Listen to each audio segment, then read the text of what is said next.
નમસ્કાર. હરેક બાબતની ખબર રાખતા અને જરૂર પડે ત્યાં ખબર લઈ નાખતા સમાચાર માધ્યમ અપના મિજાજ ન્યૂઝમાં આપનું હાર્દિક સ્વાગત છે.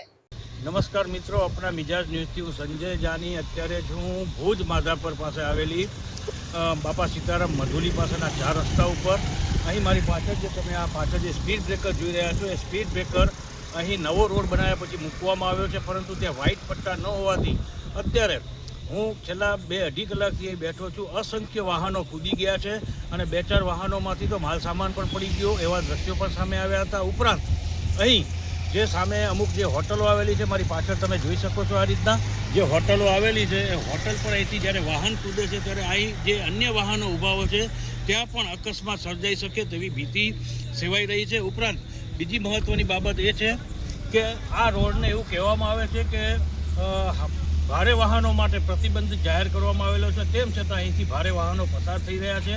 એટલે જો કલેક્ટરનું જાહેરનામું હોય કે અહીંથી ભારે વાહનો પસાર ન થવા જોઈએ, તો પછી શા માટે જે બાયપાસ બનાવવામાં આવ્યો છે ત્યાં આગળથી કોઈ વાહનો ડાયવર્ટ કરવામાં નથી આવ્યા, એ પણ પ્રશ્ન લોકોને સતાવી રહ્યો છે. નમસ્કાર.